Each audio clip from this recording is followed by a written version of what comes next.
Gold, trusted gold buyers. మీరు తాకట్టు పెట్టిన బంగారాన్ని విడిపించి ఈ రోజు ఉన్న మార్కెట్ ధరకు కొనబడను. నమస్తే, వెల్కమ్ టు ఐ డ్రీమ్. నేను వలి. ప్రస్తుతం నాతో పాటు స్టూడియోలో ఉన్నారు మోటివేషనల్ స్పీకర్ అలాగే లాంగ్వేజ్ ట్రైనర్ విజయ బంగారు గారు. మేడంతో మాట్లాడదాం. నమస్తే మేడం. నమస్తే వలి గారు. మేడం, ఒక విషాదకరమైనటువంటి ఘటన మేడ్చల్ మల్కాజ్గిరి జిల్లాలో జరిగింది. తల్లిదండ్రులు నిత్యం గొడవ పడతా ఉన్నారు. తల్లిదండ్రులు పిల్లల ముందు ఏ విధంగా ఉండకూడదో ఈ ఘటన మరొకసారి నిరూపించింది మేడం. ఆ తల్లిదండ్రుల గొడవ పట్టని చూడలేక, వాళ్ళ కష్టాలని భరించలేక ఆర్థికంగా కూడా చాలా ఇబ్బందులు ఉన్నాయంట. సో ఈ నేపథ్యంలో 10వ తరగతి పాప మరి మనసు మీదకి ఎంత సీరియస్గా తీసుకుందో, ఎవరు లేనప్పుడు బాత్రూంలోకి వెళ్ళి ఆత్మహత్య చేసుకున్నటువంటి పరిస్థితి ఉంది. చాలా బాధ కలుగుతుంది. అక్కడ ఆ ప్రాంతం మొత్తం కూడా అసలు ఎంతో భవిష్యత్తు ఉన్నటువంటి ఈ పాప ఇంటి గొడవల వల్ల ఈ విధంగా ఆమె మనసు ఎంత ఛిద్రమైపోయి ఉంటుంది ఆలోచించి అనేది కూడా అర్థం చేసుకోవచ్చు. నిజంగా ఒక మోటివేషనల్ స్పీకర్గా ఏం చెప్తారు? పిల్లల మీద తల్లిదండ్రులు ఈ విధంగా ఉండటాన్ని ఆ ప్రభావం ఎట్లా ఉంటుంది అంటారు? తల్లిదండ్రులు అండి, పిల్లలు కదా, పిల్లలకు తల్లిదండ్రులే కదా ఆలంబన.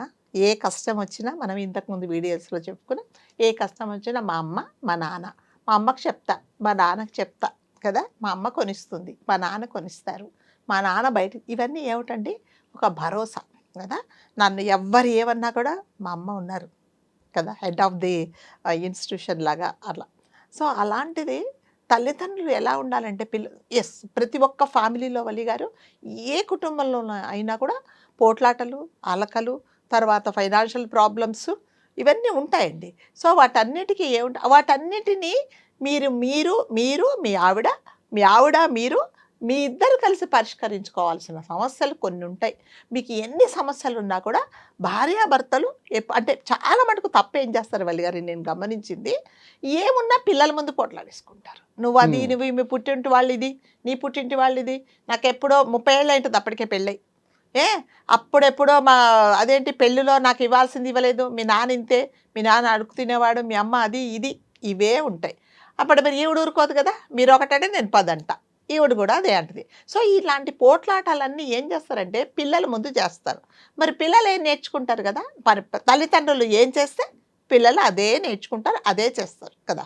మరి అలాంటప్పుడు మీరిద్దరు గొడవ పడుతూ ఉంటే పిల్లలకు అంటే రేపు పొద్దున అరే ఏంటి వీళ్ళిద్దరు ఇలా పోట్లాడుకుంటున్నారు అంటే, కొంచెం టీనేజ్ పిల్లలు అయితే ఏం చేస్తారంటే, బాబాయ్ పెళ్ళొద్దు పాడొద్దు, ఏమొద్దురా బాబాయ్, ఎందుకని అవసరంగా మా అమ్మ నాన్న ఇలా నాకు వచ్చేవాడు ఎలాంటి వాడు ఉంటాడని చెప్పేసి చాలా మటుకు ఈ కాలంలో, అంటే ఈ మధ్య కాలంలో యువత ఎందుకు పెళ్ళిళ్ళు వద్దు అంటున్నారంటే వాళ్ళ అమ్మ నాన్నల గురించి చూసి. మా అమ్మ నాన్న విడిపోయారు, మా అమ్మ నాన్న గొడవ పడతారు, మా నాన్నలు ఎప్పుడు ఇలా చేసింది, మా అమ్మ లేనప్పుడు ఇలా చేశాడు అనే కారణాలతో కూడా మాకు పెళ్ళిళ్ళు వద్దు, హాయిగా ఏక్ నిరంజన్ లాగా ఉంటాం, స్విగ్గీలో ఆర్డర్ ఇచ్చుకుంటాం, తింటా ఉంటాం. సరే మేము మూలన పడ్డప్పుడు చూద్దాం, డబ్బులు సంపాదించుకుంటా, ఏ ఓల్డ్ ఏజ్ హోమ్కో వెళ్తాను, చారిటీకి వెళ్తాను. ఇవన్నీ ఎందుకంటే మనం భార్యాభర్తలు తల్లిదండ్రులుగా మారిన తర్వాత వీళ్ళు చేసే పనుల బట్టి పిల్లలు అలా అయిపోతున్నారు. సో ఇప్పుడు మనం లేటెస్ట్గా జరిగింది, మీరు చెప్పింది నిజంగా చాలా, అమ్మాయికి ఎంతో భవిష్యత్తు ఉంది, 10th క్లాస్ ఎగ్జామ్స్ రాసింది, ఇంకా రిజల్ట్స్ 14-15 సంవత్సరాలు, ఇంకా రిజల్ట్స్ కూడా రాలేదు, మొన్ననే ఎగ్జామ్స్ అయిపోయినాయి. ఆ అమ్మాయికి ఎంతో భవిష్యత్తు ఉంది కదా, ఏం చదవాలనుకుందో, ఏం అవ్వాలనుకుందో.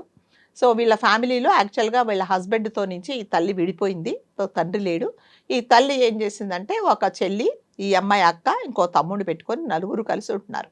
సో అంటే సింగిల్ పేరెంట్గా నిజంగానే తనకు చాలా ప్రాబ్లమ్స్ ఉన్నాయి. ఎక్కడో అప్పులు చేసింది, అక్కడ చేసింది, ఇక్కడ చేసింది, ప్లస్ తండ్రి కూడా లేడు కాబట్టి అన్ని అంటే ఇంటి భారం అంతా తల మీద పడింది.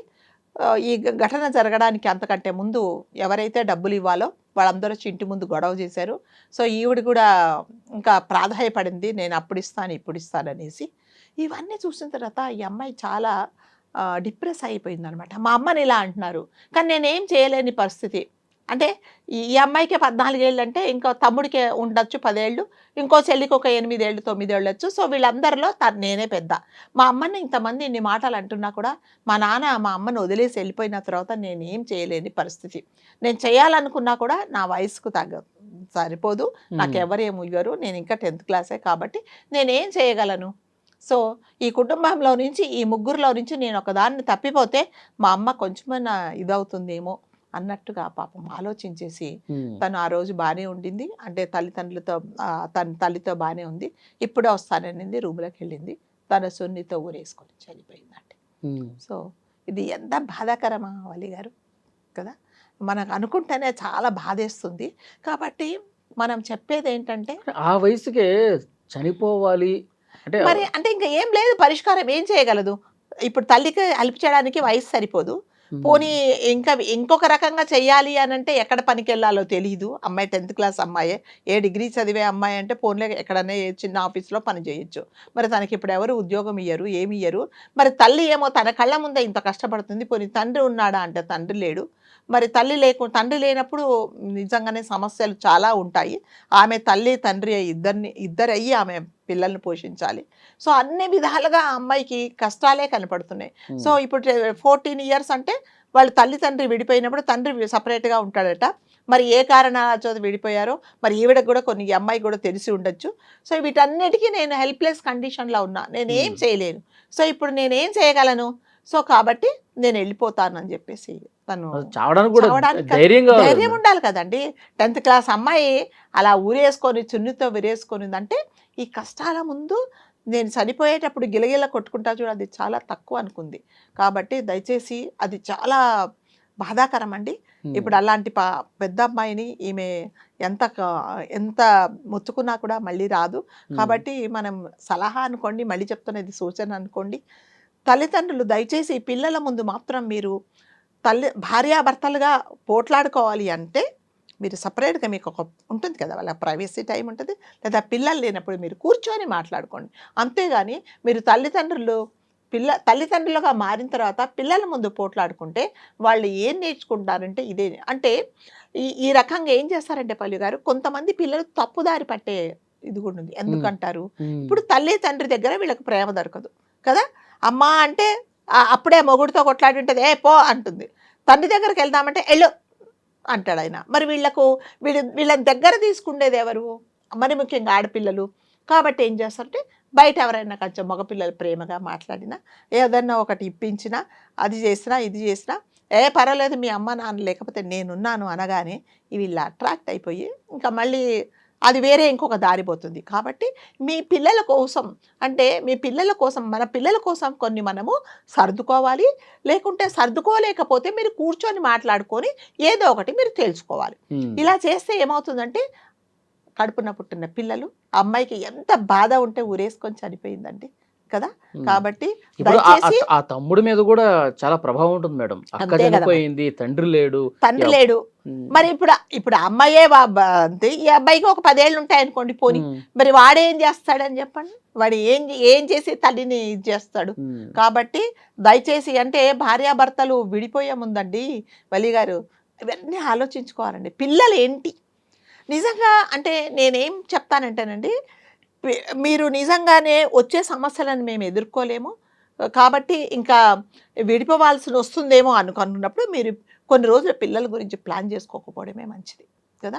మీరు నిజంగా ఆర్థికంగా నిలదొక్కున్న తర్వాత ఒకరినొకరు అర్థం, నేను ఎక్కడో ఒక చోట చదివాను, ఏంటమ్మా పెళ్ళయింది 4 సంవత్సరాలు అయింది ఇంకా ఏంటి అని తల్లిదండ్రులు పిల్లల కోసం. మరి పిల్లలు ఎప్పుడు ప్లాన్ చేసుకుంటున్నారంటే పెళ్ళయి 4 సంవత్సరాలు అయింది, ఆయన రేపు పొద్దున పెళ్ళయిన తర్వాత పిల్లలు పుట్టిన తర్వాత నన్ను వదిలేసిపోతే నేను పిల్లల్ని చూసుకోను కాబట్టి నాకు పిల్లలు వద్దు అంటుంది అమ్మాయి. అంటే ఎంత ఇన్సెక్యూర్డ్గా ఫీల్ అవుతున్నారో చూడండి. కాబట్టి తల్లిదండ్రి మరి ముఖ్యంగా బాధ్యతగా ఉండండి. పిల్ల పోయింది, మరి ఇప్పుడు ఏం చేస్తే మీకు ఇది అవుతుంది చెప్పండి. కాబట్టి దయచేసి ఇలాంటి నిర్ణయాలు తీసుకునే ముందు తల్లిదండ్రులు, సరే భర్తతో మీకు ఏదో ప్రాబ్లం ఉంది, విడిపోయిన తర్వాత ఏంటంటే ఈ పిల్లల భవిష్యత్తు ఏంటి అనేది కంపల్సరీగా ఆలోచించుకోవాలండి. లేకపోతే చూడండి 100 సంవత్సరాలు బతకాల్సిన అమ్మాయి, ఎంతో బంగారు భవిష్యత్తు ఉన్న అమ్మాయి చేదులారా తనను తాను చంపుకున్నది అంటే నిజంగా ఎంత ఆత్మ క్షోభపడి ఉంటుంది కదా, ఎంత బాధపడి ఉంటుంది కాబట్టి దయచేసి మనం తల్లిదండ్రులకు ఒకటే సలహా ఇస్తున్నాం, మీ సమస్యలు ఏమంటే కూర్చొని పరిష్కరించుకోండి. అంటే ఈ కాలంలో వలి గారు ఎవ్వరికి టైం ఉండట్లేదు. ఏం చేస్తున్నారు, కోర్టులో తేల్చుకుందాం, పోలీస్ స్టేషన్లో తేల్చుకుందాం. ఇదివరకు ఏమంటే పెద్ద కుటుంబాలు ఉన్నప్పుడు ఇలా ఏంటమ్మా అయిందంటే, ఇదిగో మీ అబ్బాయి ఇలా అన్నాడు, కూర్చో మాట్లాడుకుందాం. ఏంట్రా నువ్వు అమ్మాయిని ఏదో అన్నావట, ఏంటి బాబు ఏంటి సమస్య ఏంటి, కూర్చో మాట్లాడుకుందాం అన్నవా. ఇప్పుడు ఎవరున్నారండి, మాట్లాడుకోవటాలు లేదు అంటారు కదా, మాటలు లేవు మాట్లాడుకోవటాలు లేవు అన్నట్టుగా ఎవరితో మాట్లాడుకోవటం లేదు. పదా పోలీస్ స్టేషన్కి అంటున్నారు, విడాకులు తీసుకుంటున్నారు, కోర్టులోనే మాట్లాడుకుంటున్నారు. కాబట్టి అంటే విడాకులు తీసుకునే ముందు, ఇలాంటి నిర్ణయాలు తీసుకునే ముందు మనం కూర్చొని మాట్లాడుకుంటే ఏమైనా సమస్య పరిష్కారం అవుతుందేమో అని ఒకసారి ఆలోచించుకోండి కదా. చిన్న సమస్యే కదా, చిన్న సమస్యే. సరే అతని హస్బెండ్ లేటుగా వస్తున్నాడు, మీ ఇంట్లో డబ్బులు ఇవ్వట్లేదు, తాగుతున్నాడు, తందనాడు, కూర్చోండి మాట్లాడుకోండి. ఇదివరకు అంతే కదండి, ఎప్పుడు పోలీస్ స్టేషన్కి వెళ్ళేవాళ్ళండి, ఎప్పుడు కోర్టులకు వెళ్ళేవాళ్ళు. ఇవంతా కాకపోతే పెద్ద మనుషులు, పంచాయతీలు కదా, కుటుంబ పెద్దలు అందరూ కూర్చొని మాట్లాడుకొని, ఎన్నో కుటుంబాలు బాగుపడ్డ కుటుంబాలు కూడా ఉన్నాయండి. కాబట్టి దయచేసి ఇలాంటిది చేస్తే పిల్లలు బంగారు భవిష్యత్తు నాశనం అయిపోతుందండి. దయచేసి ఆలోచించుకోండి ఒకసారి. Thank you madam. Thank you.